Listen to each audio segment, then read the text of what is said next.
In the small village of Asante, everyone believed 16-year-old Zara couldn't speak. For years, she had lived in complete silence, communicating only through gestures and expressions. But what the villagers didn't know was that Zara's silence wasn't a disability. It was a choice.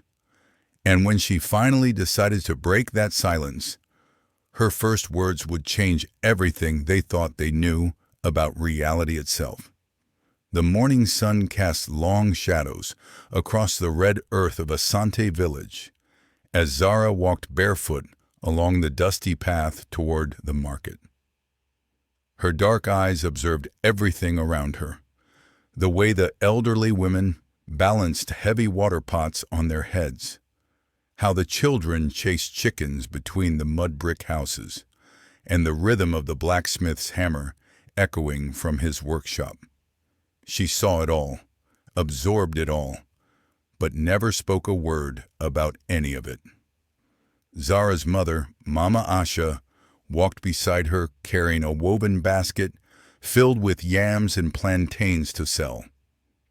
The older woman's face carried the weight of years of worry and frustration. She had taken Zara to every traditional healer, every medicine man, and even to the hospital in the distant city. All of them had the same conclusion. There was nothing physically wrong with her daughter's voice. Yet Zara remained silent. As they approached the bustling market, other villagers greeted Mama Asha with warm smiles and nods, but their eyes always lingered on Zara with a mixture of pity and curiosity. Some whispered behind their hands, others simply stared. Zara had grown accustomed to these reactions. She understood every word they spoke about her, every assumption they made, but she never responded. Sei, a girl of similar age with bright eyes and an infectious laugh, ran up to them. She was one of the few people who treated Zara normally, never speaking down to her or acting as if she couldn't understand. "Good morning, Mama Asha." "Good morning, Zara," she called out cheerfully. Zara smiled and waved, her face lighting up with genuine warmth. Sei had learned to read Zara's expressions and gestures like a language, and they had developed their own way of communicating. The market was alive with the sounds of haggling, laughter, and the calling of vendors advertising their wares. Colorful fabrics fluttered in the gentle breeze. The aroma of roasted corn and pepper soup filled the air, and everywhere there was movement and life. Zara helped her mother arrange their vegetables on a large cloth spread on the ground, organizing them by size and quality with careful precision. Elder Kofi, a respected man in his 70s, with a white beard and walking stick carved from ebony, approached their stall. He had known Zara since she was a child and had always been kind to her, treating her with the same respect he showed everyone else. "Mama Asha, how is the family?" he asked, his voice warm but his eyes concerned, as they briefly settled on Zara. "We are well by God's grace, Elder Kofi," Mama Asha replied, though her voice carried an undertone of the constant worry that never left her. "How is your health?" "Strong like the baobab tree," Elder Kofi chuckled, then turned to Zara. "And how are you today, my child?" He always addressed her directly, never speaking about her as if she weren't there. Zara nodded respectfully and smiled, placing her hands together in a gesture of greeting. Elder Kofi nodded back with understanding and genuine affection. As the morning progressed, customers came and went. Zara watched every interaction, every negotiation, learning about human nature through observation. She noticed how people's voices changed when they were being dishonest, how their body language revealed their true intentions, and how power dynamics played out in even the simplest transactions. Her silence had made her an expert observer of human behavior. Around midday, when the sun was at its highest and the market was at its busiest, Chief Obi arrived with his entourage. He was a tall, imposing man in his 50s who wore traditional kente cloth and carried himself with the authority of someone who had led the village for over 2 decades. The market quieted slightly as people showed their respect for their leader. Chief Obi paused at various stalls, greeting vendors and asking about their families and businesses.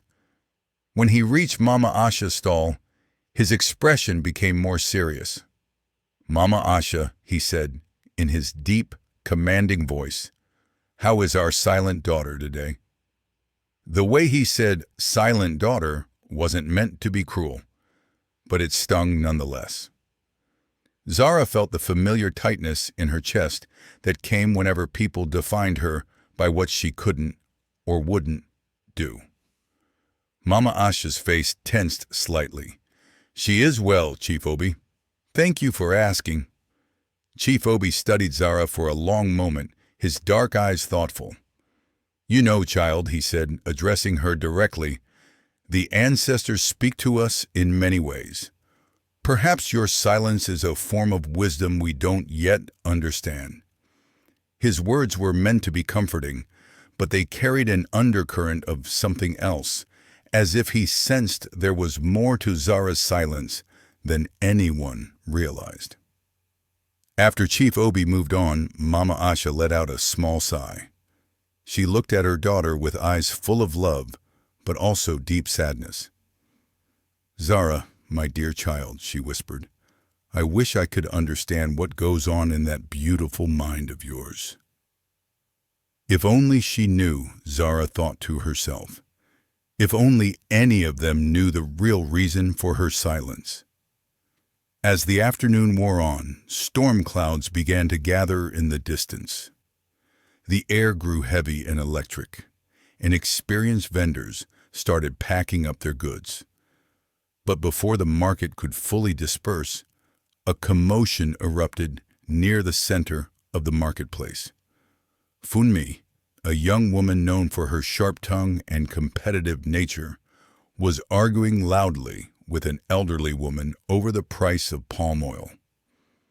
The argument had escalated beyond normal market haggling and was becoming personal and disrespectful. "You old woman, you think you can cheat me because you've been selling oil longer than I've been alive?" Funmi shouted, her voice carrying across the market. "Your oil is rancid anyway. No one should buy from you." The elderly woman, Mama Lola, was known throughout the village for her wisdom and kind heart. She had been selling palm oil in the market for over 40 years and had helped raise many of the current vendors when they were children. She was also known for something else. She was one of the few people in the village who understood the old ways, the ancient traditions that most had forgotten. "Child, please lower your voice," Mama Lola said gently, her weathered hands trembling slightly as she tried to remain calm. "We can discuss this price without disrespecting each other." But Funmi was beyond reason. Perhaps the heat and stress of a difficult day had gotten to her, or maybe she was dealing with problems at home. Whatever the cause, she continued her verbal assault. "Don't call me child, you old witch. Everyone knows you practice dark magic anyway. Maybe that's how you keep your customers, by putting spells on them." The market fell silent. In a village where many still believed in the power of the spiritual world, accusing someone of witchcraft was serious and dangerous. Several people gasped and others began to back away. This wasn't just disrespect anymore. This was a grave accusation that could destroy Mama Lola's reputation and livelihood. Mama Lola's face went pale. In her many years, she had faced hardships, losses, and challenges, but she had never been publicly accused of witchcraft. The word hung in the air like a curse itself. Tears began to form in her old eyes, not just from hurt, but from fear of what this accusation could mean for her future in the village. Zara watched this unfold from her mother's stall, feeling a rage building inside her that she had never experienced before. Mama Lola had always been kind to her, always treated her with respect and gentleness. When other children had mocked Zara's silence, Mama Lola had quietly but firmly told them to stop. She didn't deserve this cruelty, especially not from someone young enough to be her granddaughter. The storm clouds overhead seemed to mirror the tension in the market. Thunder rumbled in the distance, and the wind began to pick up, sending dust swirling around the stalls. Still, no one intervened. Fear of being associated with accusations of witchcraft kept the other vendors silent, even though many of them had deep respect and affection for Mama Lola. Funmi, emboldened by the silence of the crowd, pressed on. "Look at how quiet everyone is now. You all know I'm speaking the truth. This old woman has been practicing dark magic for years. That's why her oil always sells so well. That's why people keep coming back to her even when younger women like me offer better prices." Mama Lola's shoulders began to shake, not with age, but with the pain of betrayal and fear. She had lived her entire life in this village, had helped deliver many of these people as babies, had provided food for their families during difficult times, and had shared in their joys and sorrows. Now, because of one angry woman's words, everything she had built could be destroyed. That was when something inside Zara snapped. For 16 years, she had remained silent. For 16 years, she had watched and listened and absorbed the pain and joy and cruelty and kindness of the world around her without saying a word. She had kept her secret, protected it like a precious treasure, understanding the weight of what she carried. But watching Mama Lola suffer this injustice while good people stood by in silence was more than she could bear. Zara stood up from behind her mother's stall, her movement so sudden and unexpected that several people noticed and turned to look.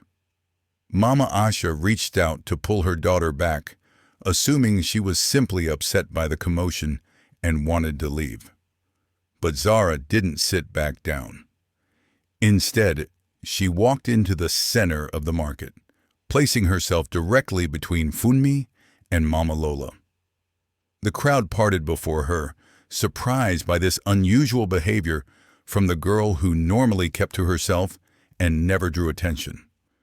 Funmi looked at Zara with confusion and irritation. "What do you want, silent girl? This doesn't concern you. Go back to your mother." For a moment, Zara just stood there, looking at Funmi with eyes that seemed to see straight through to her soul. The wind whipped around them, stronger now, and thunder rolled overhead. Everyone in the market was watching, waiting to see what the silent girl would do. And then, for the first time in 16 years, Zara opened her mouth and spoke. But when her voice emerged, it wasn't the uncertain, unused voice of someone speaking for the first time in years. It was clear, strong, and carried an otherworldly quality that made everyone in the market freeze in their tracks. "Enough!" That single word rang out across the marketplace with such power and authority that it seemed to command the very elements themselves. The wind died down immediately, the thunder stopped, and even the storm clouds overhead seemed to pause in their movement. Funmi's mouth fell open in shock. Like everyone else in the village, she had grown up believing that Zara was mute. Seeing her speak was like witnessing a miracle. But there was something else in her voice, something that made Funmi's confidence waver and fear creep into her heart. Zara turned to look at Mama Lola, and when she spoke again, her voice was gentle but still carried that strange, resonant quality. "Mama Lola, please don't cry. You have done nothing wrong, and everyone here knows it." Mama Lola stared at Zara in amazement. In all her years of wisdom and experience, she had never heard a voice quite like this. There was something ancient in it, something that spoke of power beyond the ordinary world. But Zara wasn't finished. She turned back to Funmi, and now her voice carried a different tone. Not cruel or vindictive, but with an authority that made the young woman step backward. "Funmi," Zara said, her dark eyes fixed on the other woman's face, "you have spoken words of hatred and lies because your heart is full of pain.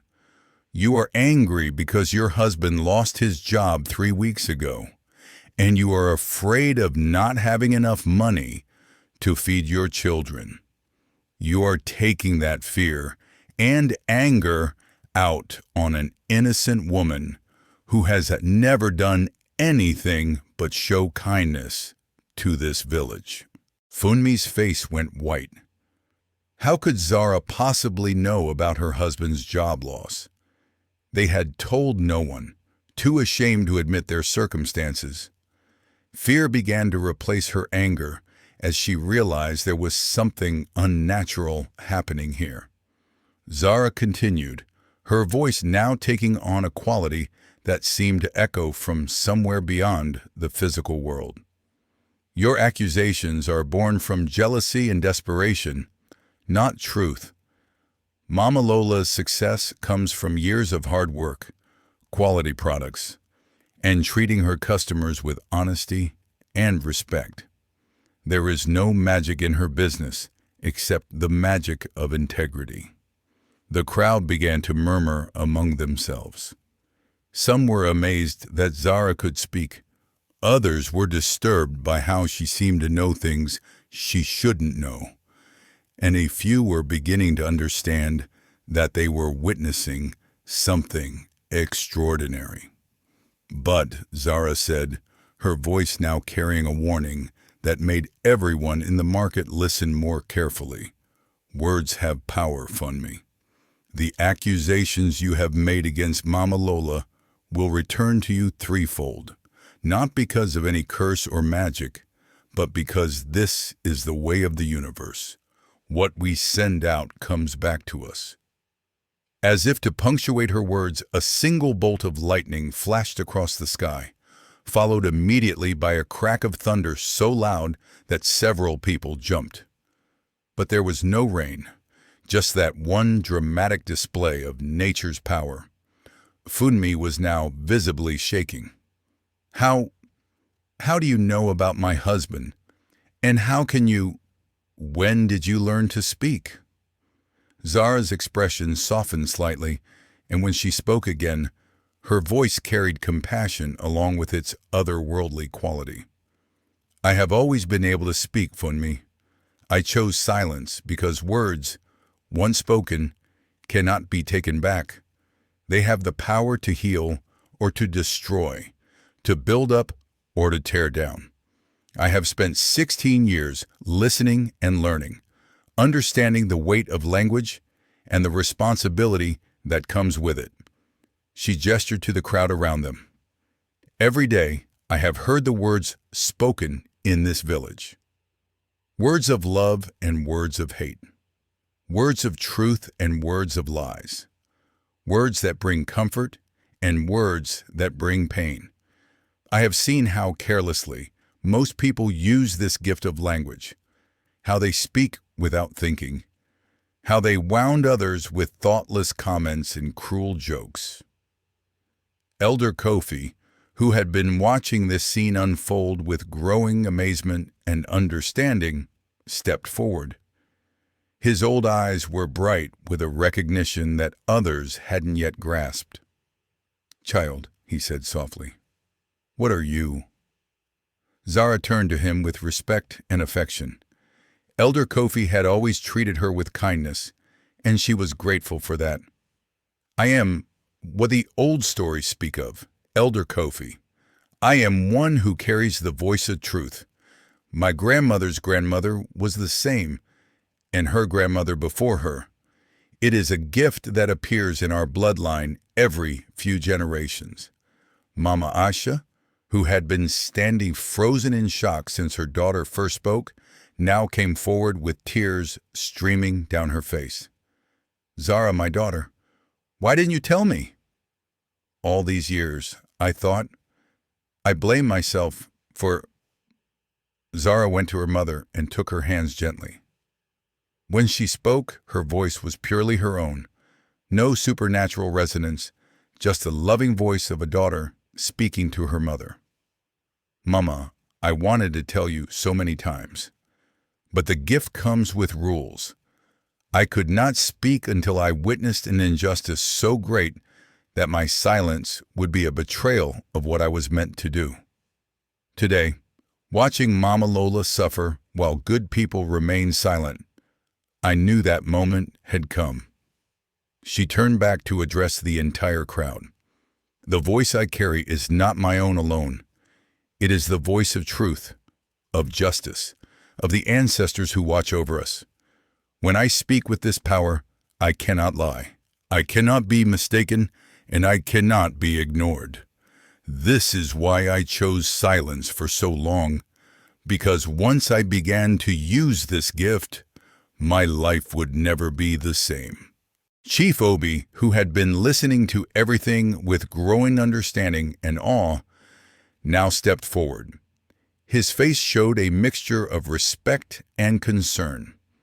"Young woman, if what you say is true, and I believe it is, then you carry a great responsibility. The old stories speak of those with the voice of truth. They were both blessed and burdened, honored and feared." Zara nodded solemnly. "Yes, Chief Obi, I understand the burden I carry. This is why I waited so long to speak. Once the village knows what I am, they will bring me their disputes to settle, their problems to solve, their secrets to reveal. I will never have a normal life again. But," she continued, looking around at all the faces watching her, "I could not remain silent while cruelty triumphed over kindness, while lies were allowed to destroy the innocent. Mama Lola has lived her life with integrity and compassion. She deserved to have someone speak the truth on her behalf." Funmi, who had been listening to all of this with growing horror and shame, now fell to her knees. I'm sorry," she whispered, her voice breaking. "I didn't know. I was just so angry, so scared. Please forgive me, Mama Lola. Please forgive me, everyone." Zara looked down at her with eyes full of compassion rather than judgment.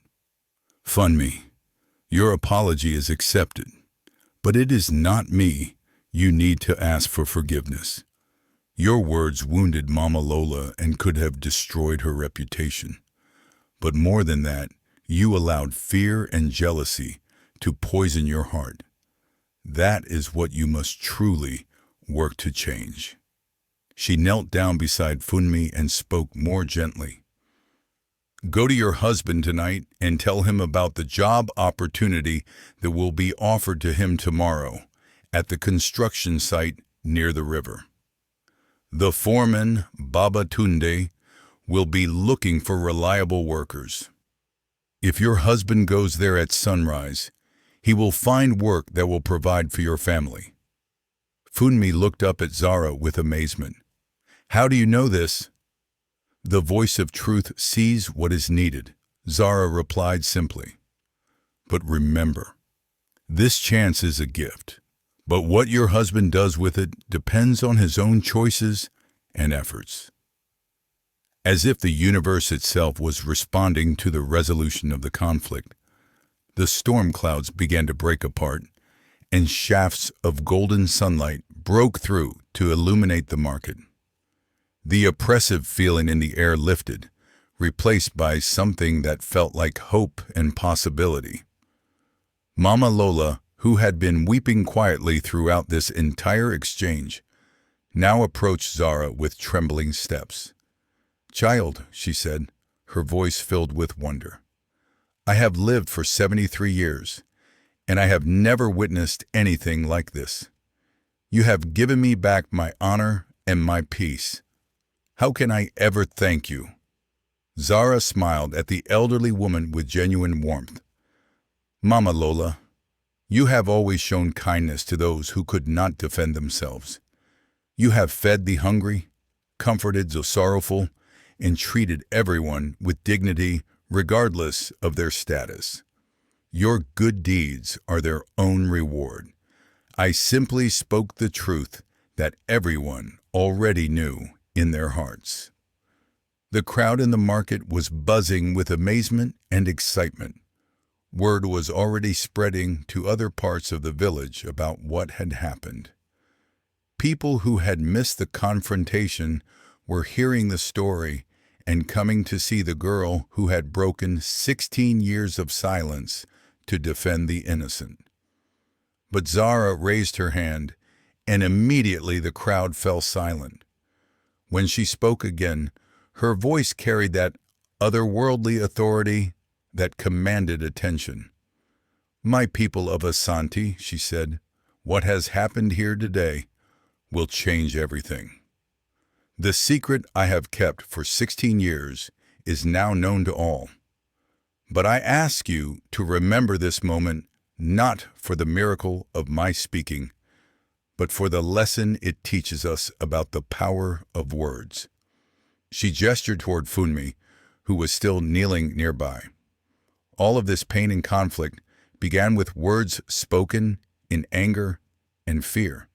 Funmi's accusations could have destroyed Mama Lola's life, not because they were true, but because words have power regardless of their truthfulness.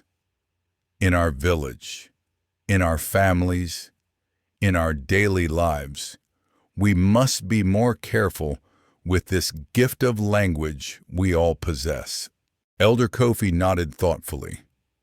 The child speaks wisdom beyond her years. We all carry the power to heal or to harm with our words, even if we don't possess her special gift. Zara continued, "From this day forward, I will use my voice to serve justice and truth in our village. But I cannot be everywhere, and I cannot speak for every person who is wronged. Each of you must choose to be guardians of kindness and truth in your own lives." Chief Obi stepped forward, his expression grave but respectful. "Zara, daughter of Baba Tunda and Mama Asha, I formally acknowledge the gift you carry. From this day forward, you will hold a special position in our village. When disputes arise that cannot be resolved through normal means, when truth needs to be separated from lies, when justice seems impossible to achieve, the people may come to you." He paused, understanding the weight of what he was saying. "But I also promise that we will not burden you unnecessarily. The gift you carry is precious and should not be wasted on trivial matters." Zara bowed her head respectfully. "Thank you, Chief Obi. I accept this responsibility, and I promise to use this gift with wisdom and compassion." As the crowd began to disperse, many people approached Zara to express their amazement and gratitude. Some were afraid, unsure how to interact with someone who possessed such an unusual ability. Others were curious, asking questions about how her gift worked and what she had experienced during her years of silence. Sei, her friend, came up to her with tears in her eyes. Zara, all these years, you could hear everything I said to you, and you understood every word?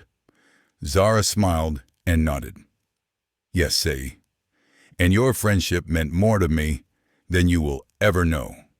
You were one of the few people who treated me as a complete person, even when you thought I couldn't speak.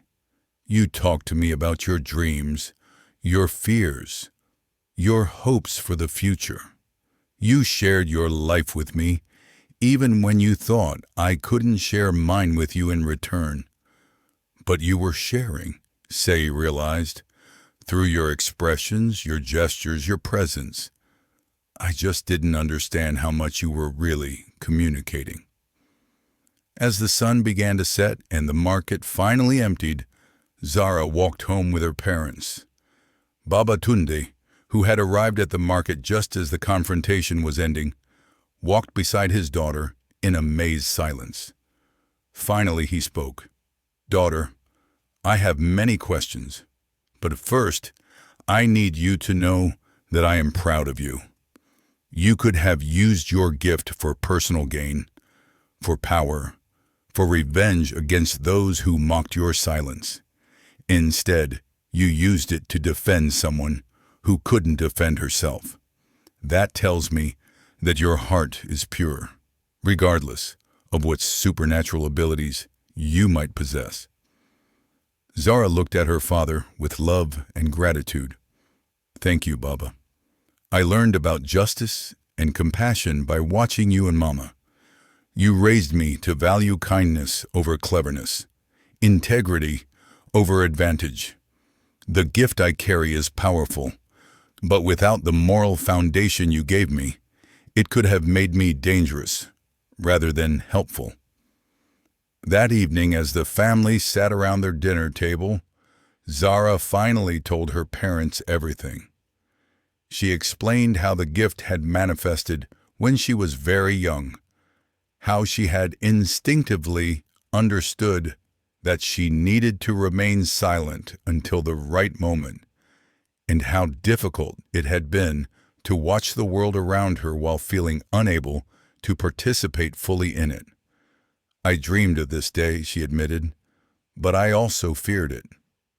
I knew that once I spoke, everything would change. I would no longer be just Zara, the silent girl. I would become Zara, the one with a voice of truth. People will look at me differently now. Some will fear me, others will try to use me, and many will expect more from me than I may be able to give. Mama Asha reached across the table and took her daughter's hand. Zara, gift or no gift, you will always be my daughter first. Whatever challenges this brings, we will face them together as a family. Over the following days, word of what had happened in the market spread far beyond Asante village. People came from neighboring villages to see the girl who could speak truth with supernatural power. Some came seeking help with their own problems. Others came out of simple curiosity, and a few came with skepticism, wanting to test whether her abilities were real. Zara handled each situation with wisdom beyond her years.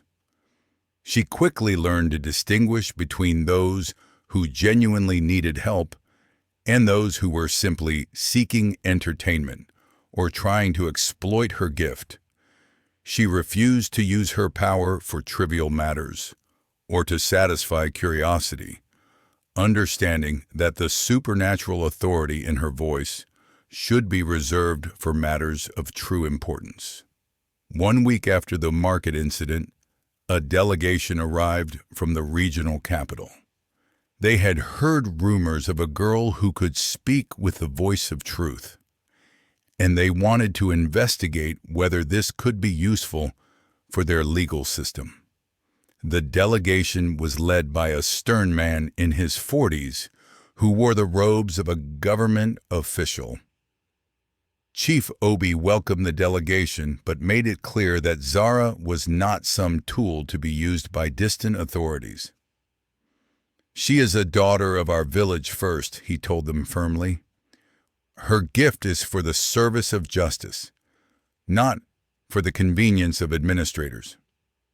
When the delegation met with Zara, she listened politely to their proposals, but ultimately declined their offers.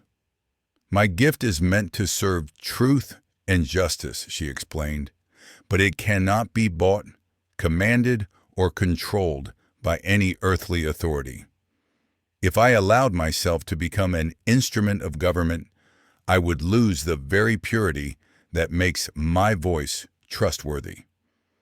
The delegation left disappointed, but with a grudging respect for the young woman who had turned down what many would consider a great opportunity for wealth and influence. As the months passed, Zara settled into her new role in the village. She became known as someone who could resolve disputes that seemed impossible to settle, who could uncover truth when it was buried under layers of deception, and who could speak for those who had no voice. But she was careful to use her gift sparingly. Most of the time, she lived as a normal young woman, helping her mother in the market, spending time with friends, and participating in village life. She learned that the supernatural authority of her voice was more powerful when it was rare, more trusted when it was not overused. She also discovered that her years of silence had given her other gifts beyond the supernatural voice. Her ability to observe and understand human nature, her patience, her capacity for deep listening. These qualities served her well in her new role as a guardian of truth and justice. One day, several months after she had first spoken, Mama Lola came to visit Zara.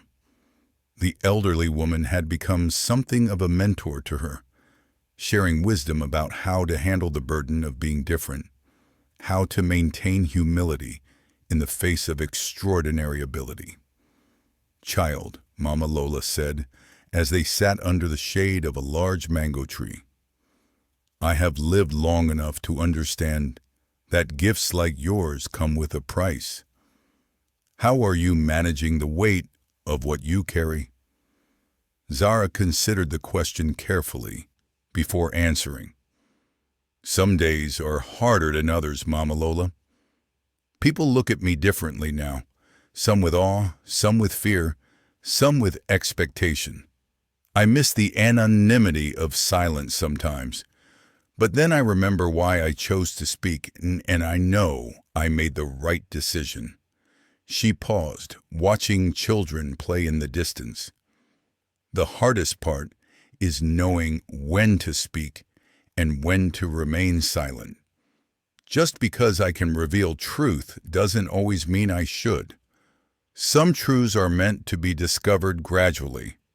Some problems are meant to be solved by the people experiencing them, and some situations require ordinary human wisdom rather than supernatural intervention." Mama Lola nodded approvingly. "You are learning the most important lesson of all. That power, whether ordinary or extraordinary, must be tempered with wisdom and restraint." As the sun set on another day in Asante village, Zara reflected on the journey that had brought her to this point. Her 16 years of silence had been preparation for a lifetime of speaking truth. She had learned that words carried immense power, that silence could be a form of wisdom, and that the greatest gifts often came with the greatest responsibilities. But she had also learned that courage was sometimes measured not by what you say, but by choosing the right moment to speak. And when that moment came, when justice demanded a voice and truth needed a defender, she would be ready. For she was no longer just Zara, the silent girl of Asante village. She was Zara, the keeper of truth, the voice of justice, the one who had learned that sometimes the most powerful thing you can do is remain silent until the moment when silence itself becomes an injustice. And in a world where words were often used carelessly, where truth was often drowned out by noise, where the innocent often suffered in silence, having someone who understood the true power of language, someone who had earned the right to speak through years of careful listening, was perhaps the greatest gift a community could receive. The story of the silent girl who found her voice would be told for generations, but those who lived through it understood that the real miracle wasn't in the supernatural power of her words. The real miracle was in her wisdom, to know when to use that power, her courage to stand up for justice, and her understanding that the greatest gifts are meant to serve others rather than elevate ourselves. In the village of Asante, where red earth meets endless sky, where ancient wisdom lives alongside modern challenges, the voice of truth had found its home. And though the burden was heavy and the responsibility was great, Zara carried it with grace, knowing that some gifts are too precious to waste and too important to misuse.